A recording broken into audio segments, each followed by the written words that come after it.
Assalamualaikum dan salam hormat. Kita bertemu lagi dalam Sukan Plus Close Up minggu ini. Baik, pada 5 Februari lalu, penggiat sukan elektronik ataupun kita panggil sebagai e-sport terus membuktikan mereka berada di tahap yang berbeza.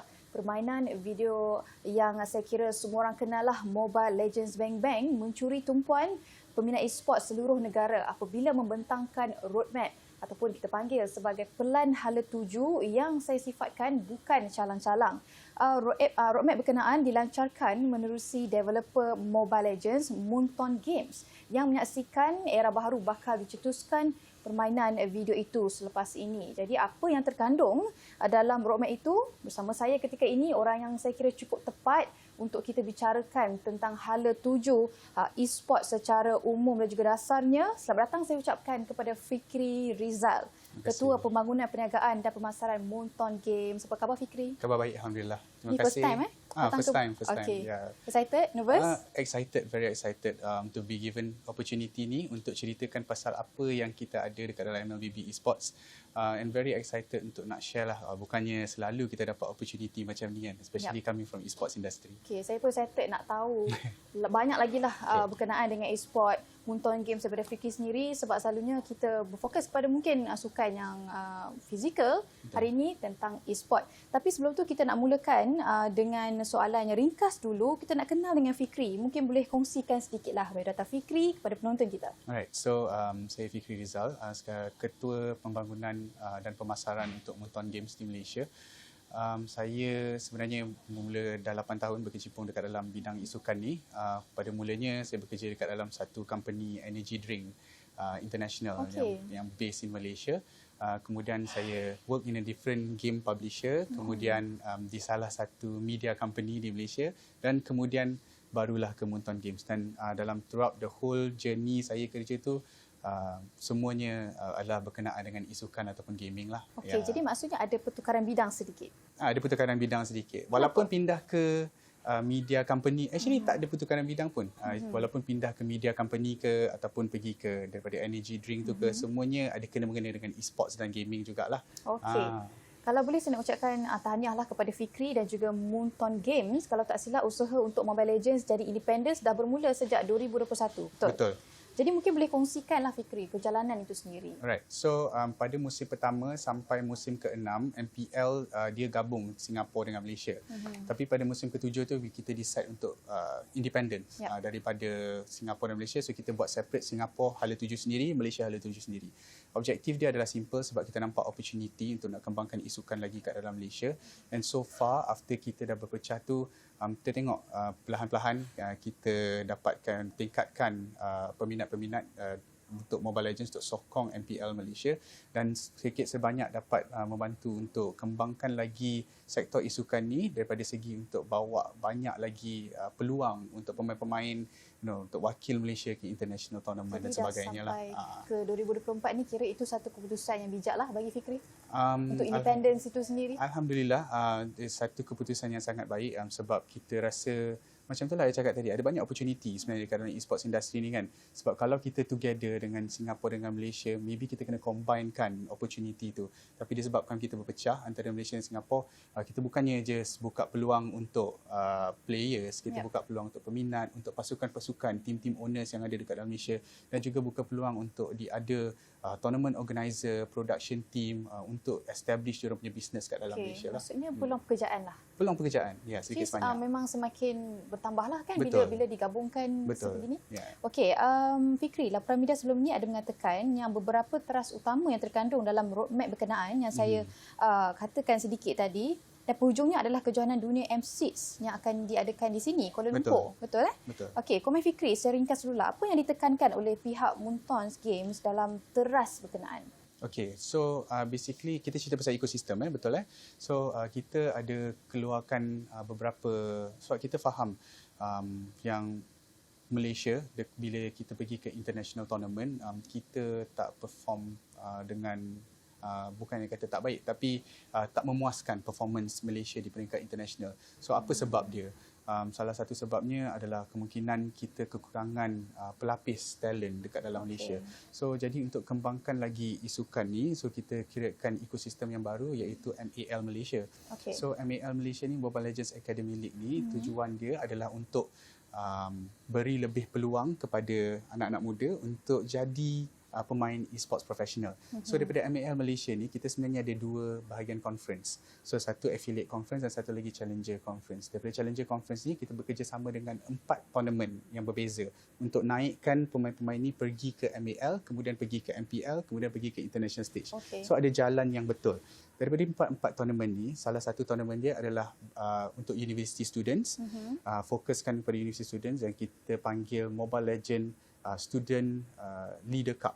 Kemudian kita ada ESI punya tournament where kita fokus untuk club base daripada setiap negeri. So club-club yang ada di negeri-negeri itu daripada setiap negeri. Kemudian kita ada ESTL, Esports State League. So kat dalam Malaysia kita ada association yang untuk setiap state. So daripada setiap state association tu dia akan hantar satu representative main dekat dalam liga ni. Kalau pemenang dia boleh masuk ke MAL Malaysia. Dan yang keempat yang paling unik sekali adalah AXIS punya tournament. So dalam AXIS punya tournament ni kita buka kepada OKU, kita buka kepada female dan kita buka kepada bawah 18 tahun. Sebab uniknya pasal e-sports ni, dia tak macam traditional sport. So macam traditional sports, mungkin ada perbezaan daripada segi physical attribution. Tapi dekat dalam e-sports, mungkin physical attribution tu kurang.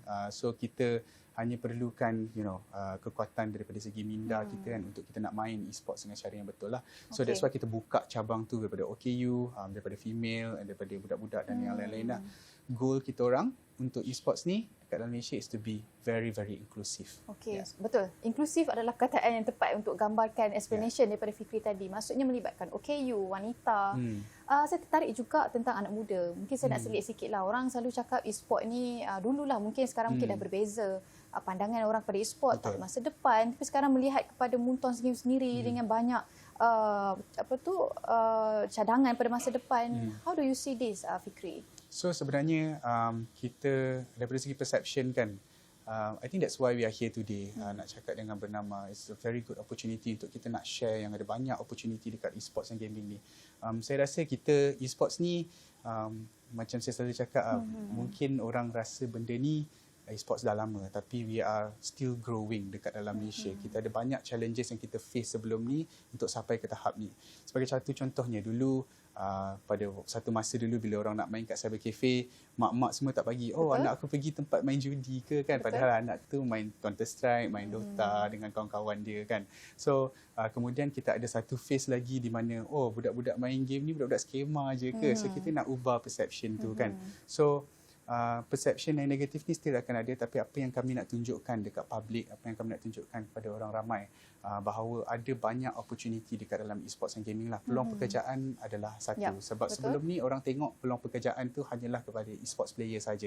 But ada je orang macam saya yang sebalik tabir. orang sebalik tabir. Kita ada juga usahawan-usahawan, build usahawan macam contohnya team owner like Daddy Hood tu, start from a gaming community, perhaps from a skateboarding community, now become a famous team owner yang ada kat dalam Malaysia. Kita ada juga Selangor Red Giants as part of MPL Malaysia, daripada football team masuk ke dalam e-sports.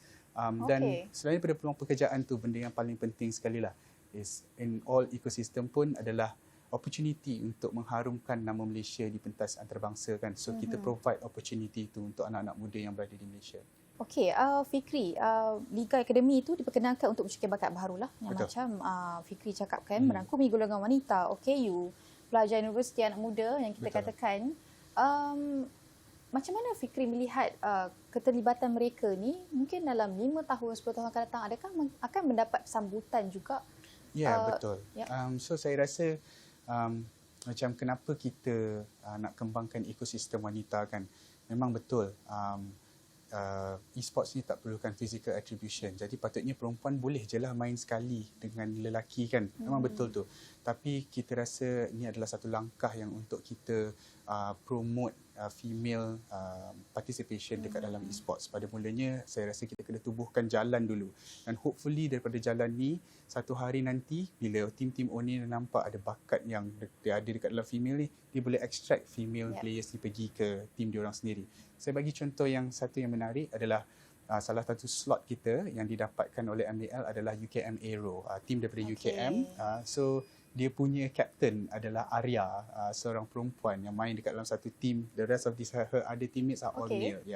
So kita nak buka opportunity ni lah. So tu sama je dengan female ke, OKU ke. So hopefully one day kita boleh terapkan everyone dekat dalam satu ekosistem. Itu adalah plan jangka panjang kita lah. Pada mulanya kita kena start untuk build dulu minat, interest, masukkan diorang dekat dalam ekosistem, so that satu hari nanti kita boleh cantumkan everyone together and play in the level same level playing field lah. Okey, Fikri, mungkin sedikit pencerahan lah. Sebenarnya Liga Akademi ni dah bermula ke belum? Belum. Kita baru start tahun ni untuk so MAL Malaysia. Masih dalam proses. Kita dah finalisekan kita punya teams yang main dekat dalam MAL Malaysia. Kita dah habiskan semua qualifiers. So MAL Malaysia akan start pada penghujung bulan Mac nanti. Penghujung bulan Mac tahun ini Tahun ini. Okey, so sekarang persiapan di peringkat akhir lah.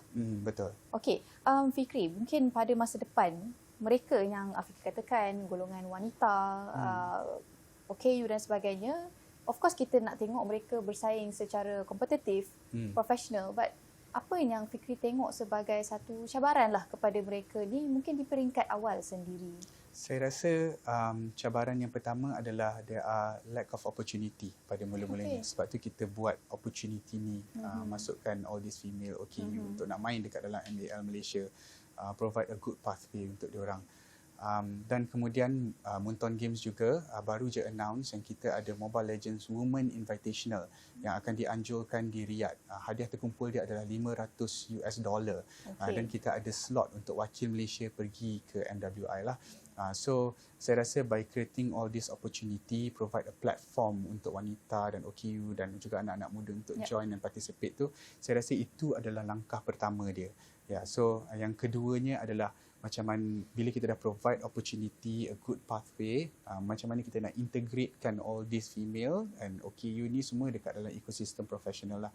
We want to be as inclusive as possible. Okey, Fikri, saya fahamkan roadmap ni turut menyaksikan filem dan lagu tema. Sebab tu saya kata bukan calang-calang yang berkisahkan Mobile Legends sendiri yang akan diumumkan tahun ini. Fikri.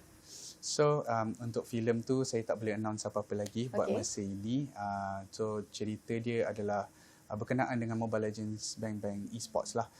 So itu je yang saya boleh katakan buat masa ini. Dan juga untuk lagu tu sebab objektif dia macam setiap peminat isukan ataupun pemain game kita ada sub-interest.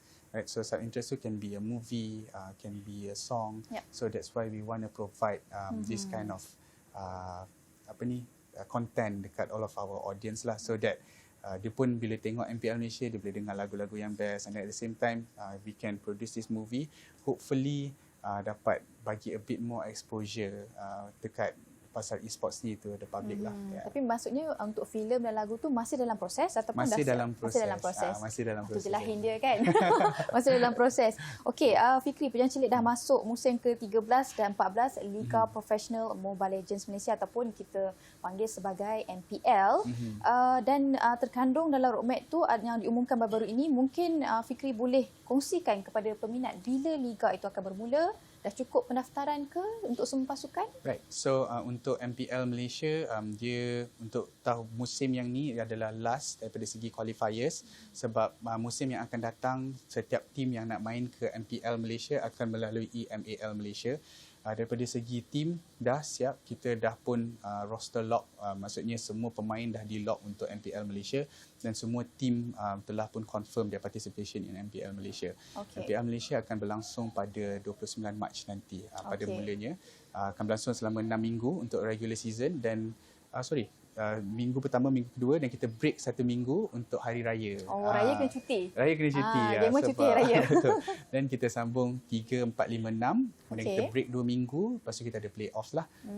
So play-off tu di mana kita akan saksikan siapa juara Malaysia dan siapa yang akan mewakili Malaysia ke Mobile Legends Mid-Season Cup yang akan berlangsung Okey. di Riyadh pada bulan Julai nanti. So akan mengambil masa saya rasa dalam sebulan lebih kalau termasuk Actually syuting? 2 bulan setengah. 2 bulan 2 bulan setengah. setengah ke 3 bulan lah Okey. untuk regular season dan playoff. Okey, kalau format untuk MPL sama seperti tahun-tahun sebelum ni atau ada perubahan, Fikri? Format daripada segi kejohanan kita tak ada ubah apa-apa buat masa ini, tapi daripada segi bila kita dah nak sampai ke peringkat playoff nanti mungkin akan ada sikit perubahan lah daripada objektif kita untuk tukar daripada format tu adalah terutamanya untuk meningkatkan kualiti gameplay pasukan-pasukan kita yang berada di peringkat playoff nanti. Itu salah satu sebabnya. Tapi bagaimana nanti kita akan announce di MPL Malaysia punya social media apa yang kita akan ubah daripada segi format bila sampai ke playoff nanti.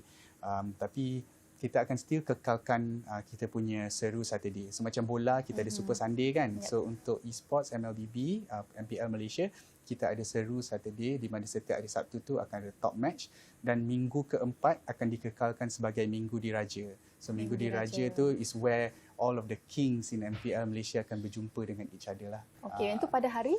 Yang tu pada minggu keempat. Pada minggu keempat. Regular Okey. season MPL Okey. Malaysia. Yeah. Fikri, Liga ini juga dikatakan ada sediakan platform untuk atlet-atlet bertanding lah di Mid-Season Cup. Betul ke? Betul? Ada? Ya. Okey, jadi adakah setiap tahun kita dapat lihat lagi banyak bakat baru yang boleh dicungkil melalui MPL? Ya, saya rasa itu adalah objektif utama kita. Sebab macam setiap musim kita ada award called Rookie Cup, Rookie Award. So Rookie Award ni di mana kita awardkan pemain baru yang masuk ke MPL Malaysia yang ada highest performance, right? So yes, kita still akan ada player-player baru, congkil-congkil bakat-bakat baru, dan untuk Mid-Season Cup tu is actually a good opportunity sebenarnya untuk pasukan-pasukan daripada Malaysia untuk tunjuk bakat diorang di international tournament. By the way, prize pool untuk Mid-Season Cup tu adalah 3 juta US dollar. 3 juta US dollar. So Banyak. so hopefully semua teams yang bertanding dekat MPL Malaysia pada musim ni akan melakukan yang terbaik dan boleh dapat represent Malaysia ke Mid-Season Cup dan juga perform yang baik di Mid-Season Cup Okey, nanti. yang penting untuk represent Malaysia Betul. di peringkat yang lebih tinggi. Betul. Okey, Fikri, media pun ada melaporkan MPL tahun ini ada home sendiri. Tahniah diucapkan pada Fikri dan juga tim. Mungkin Fikri rasa excited? Very excited sebenar-benarnya untuk ada satu tempat yang kita boleh organise MPL Malaysia pada satu tahun. Right? Sebelum ni kita berpindah randah. Pada musim ke-10 kita buat dekat Queen City Mall, 11 kita buat dekat Stadium Juara, kemudian musim ke-12 kita buat kat Dewan Seri Putra. Kemudian tahun ni kita kolaborasi dengan MBSJ untuk buat dekat Dewan Serdang Jaya, Stadium Serdang Jaya. So very excited, ada banyak content, ada banyak benda exciting yang kita dah plan pun, tinggal nak execute je untuk peminat-peminat MPL Malaysia nanti. Dibagi hint tak apa yang akan ada nanti ke dekat stadium sana nanti? So salah satu benda yang akan ada adalah of course in terms of like viewing experience, sebab kali ni kita pentingkan experience community kita bila dia datang ke MPL Malaysia. Macam sebelum ni kita ada masjid sangat-sangat dekat dengan MPL Malaysia. Itu benda paling penting sekali bila kita nak select tempat dekat mana orang nak solat. Kemudian yang keduanya adalah kita akan ada satu community hub di mana kita akan hostkan semua booth-booth team kita dekat dalam satu community hub tu dan fans boleh interact dengan community kita. Yang ketiganya kita akan introduce satu benda macam like this passport system whereby it's a gamification di mana setiap peminat perlu ambil signature semua player untuk redeem sesuatu. So kita hopefully benda ni boleh jadi habit di mana kita nak bridge the gap. Sebab kita tak macam sukan tradisional di mana atlet tu macam wow premiumnya atlet tu. So kita tak nak benda tu. We want fans to be interacting dengan players, we want players to be interacting dengan fans. Kita nak rapatkan silaturahim tu lah dekat dalam MPL Malaysia punya community. Okey, untuk ada home sendiri ni Fikri, mungkin berapa lama usaha yang dah dilakukan oleh tim Munton Games sendiri dan juga Fikri? Right, so kita memang sentiasa nak cari kolaborasi untuk nak adakan satu home sendiri untuk MPL Malaysia. Kita berunding dengan, kita dapat connection dengan MBSJ. Terima kasih kepada Selangor Red Giants juga yang introduce kita dekat MBSJ. kita dapat introduction tu, saya tak silap saya daripada bulan 12, dan kita terus berunding daripada situlah untuk dapatkan satu lokasi which is MBSJ Sedang Jaya itulah. Okey, Fikri, banyak yang Fikri huraikan, kongsikan dengan peminat, banyak pembaharuan yang diusahakan oleh Fikri dan juga tim. Adakah Fikri melihat selepas ini akan muncul lagi muka-muka baharu, bakat-bakat baharu yang mampu beri saingan kepada pasukan yang mungkin memiliki base yang besar seperti Todak, Team Hawk dan juga RSG Malaysia? Mungkin? Yeah, of course. That is the goal untuk kami, supaya banyak lagi pasukan-pasukan dapat tunjukkan bakat mereka. Macam contohnya, this season kita untuk MPL Malaysia kita ada Team Bounty. Team Bounty yang berasal daripada Sarawak. Kemudian kita ada Monster Vicious MV yang diorang ni sangat kuat di tier 2 sebelum ni. So hopefully kita dapat pencabar-pencabar yang baru untuk pasukan-pasukan yang lain yang bermain di MPL Malaysia lah. Okey, dan kita harap mereka pun menggunakan peluang yang ada ni. Betul. Untuk orang kata memberi saingan yang lebih baik dan juga dapat represent Malaysia di tahap yang lebih baiklah.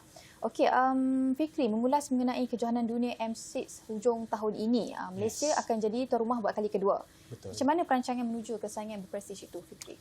Alright, so saya rasa it's a very good opportunity yang kita dapat untuk hostkan World Championship sekali lagi di Malaysia. So persiapan kami, kita baru je habis hari tu untuk M5, dan there's a lot of things yang kita nak buat yang ada kat dalam Malaysia. Persiapan daripada segi top line in terms of like strategy has been completed, but it's right now to find the right partner untuk kita bekerjasama dengan untuk expand lagi communication untuk M6 kat dalam Malaysia lah. Daripada segi persiapan-persiapan lain, Alhamdulillah semua sekarang ni berjalan mengikuti tempo yang kita telah plan pun lah. Okey, dan ini kali kedua, Fikri, mungkin apa perkara yang nak ditambah baik sebab dah ada pengalaman pada edisi yang pertama, apa yang nak ditambah baik kepada edisi kedua menjadi tuan rumah? Right, so daripada segi M Series, kebanyakan peminat bila kita keluar pun banyak orang cakap, oh M1 was the best, which is the first yang berada di Azata Arena tu lah kan. So M1 was the best. So kita hopefully kita boleh at least go on par apa yang kita dah buat masa M1 hari tu ataupun go above and beyond lah. But selain daripada tu, apa yang kita harap kita dapat lakukan adalah kita dapat menggunakan M6 ni untuk kembangkan lagi isukan dekat dalam Malaysia. Hopefully kita boleh buat lagi banyak kolaborasi, bukan hanya dengan pihak kerajaan dan juga ada brand-brand, media untuk kembangkan lagi isukan dekat dalam Malaysia lah. Gunakan M6 itu sebagai satu pilar pada akhir tahun ini. So dan semua naratif, platform. Dan kita invite sangat-sangat semua orang untuk datang and experience M6 sebab ataupun MPL Malaysia, sebab bila kita cakap pasal e-sports ni, kita convince orang macam mana pun untuk faham industri tu, selagi dia tak datang and experience sendiri, sangat susah untuk kita nak ceritakan sebab yalah e-sports ni very orang kata niche kan.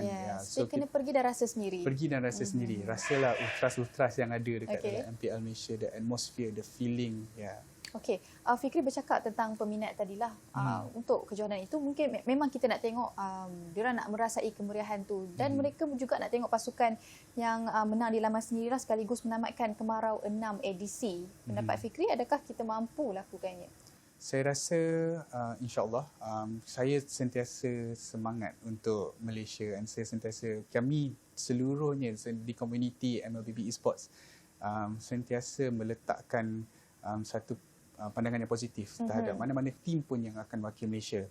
So salah satu slogan kita adalah pantang mengalah. Right? So slogan untuk pergi ke international tournament. Walau apa pun yang kita lalui, walaupun apa yang kita hadapi, macam mana pun cabaran kita, kita perlu ada spirit pantang mengalah. Itulah kita sentiasa confident dengan tim yang kita ada. Walau macam mana pun diorang perform di international tournament nanti, kita still sentiasa di belakang untuk mendukung diorang lah.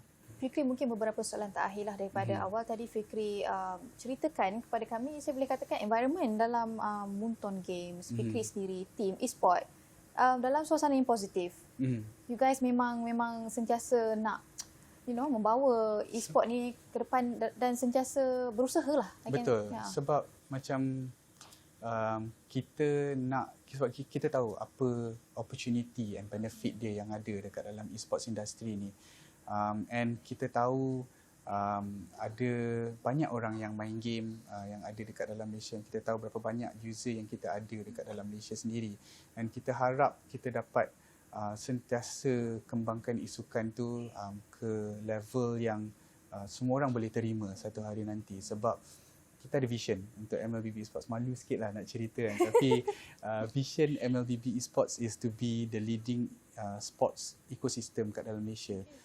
Kita nak build satu ekosistem yang lengkap di mana kita bukannya sahaja ada peminat, tapi kita ada player, kita ada satu hari nanti mana tahu kita ada MSSD untuk Mobile Legends Bang Bang, ada jalan yang terus daripada segi ke international tournament kan. So itulah, hopefully satu hari nanti kita boleh stand side by side dengan all the big traditional sports yang ada kat dalam Malaysia lah. Yeah. Okey, Fikri, kita pun dah ada di hujung-hujung minit. Tadi banyak kita dan Fikri sendiri ceritakan apa harapan Fikri dan juga Munton Games dan sebagainya. Sekarang ni kita nak tanya apa harapan Fikri sendiri untuk penggiat sukan e-sport, gamer sendiri untuk masa hadapan. Right. So harapan saya adalah supaya saya cerita khusus dekat dalam MPL, MLBB Esports yang ada kat dalam Malaysia, adalah semua orang ambil opportunity apa yang kita telah introduce ekosistem ni dekat dalam Malaysia. Semua orang ambil opportunity and participate dekat dalam ekosistem ni. Daripada doesn't matter if awak seorang professional player ataupun pengulas ataupun team owner ataupun production company ke, anything, you can just take advantage of ekosistem yang kita dah introduce and sama-sama kita kembangkan ekosistem kita. And saya harap satu quote yang saya baru bila kita buat MAL Malaysia ni kan, is that kita sentiasa nak fikirkan masa depan kita, but the best way untuk kita predict kita punya future adalah untuk innovate future tu, untuk kita sendiri introduce future tu jadi macam mana kan. Okay. So itulah, that's why we created MAL Malaysia, MPL Malaysia dan juga all the international. So hopefully everyone can participate, and akhir sekali is untuk M6 nanti sama-sama kita jayakan M6 untuk kembangkan lagi e-sports dekat dalam Malaysia, and hopefully this will be the best M series after M1 hari itulah. Okey, itu dia harapan dan juga perkongsian daripada Fikri Rizal, Ketua Pembangunan, Perniagaan dan juga Pemasaran Munton Games. Kita harap apa yang diusahakan oleh Munton Games dan juga Fikri dapat diguna pakai sebaiknya oleh gamer sendiri, especially di Malaysia. Dan kami dari Sukan Plus mengucapkan terima kasih kepada Fikri kerana sudi hadir ke Bernama TV di Sukan Plus Close Up. InsyaAllah kita jumpa lagi minggu depan untuk bawakan lagi topik-topik berkenaan dengan arena sukan negara. Assalamualaikum dan salam hormat.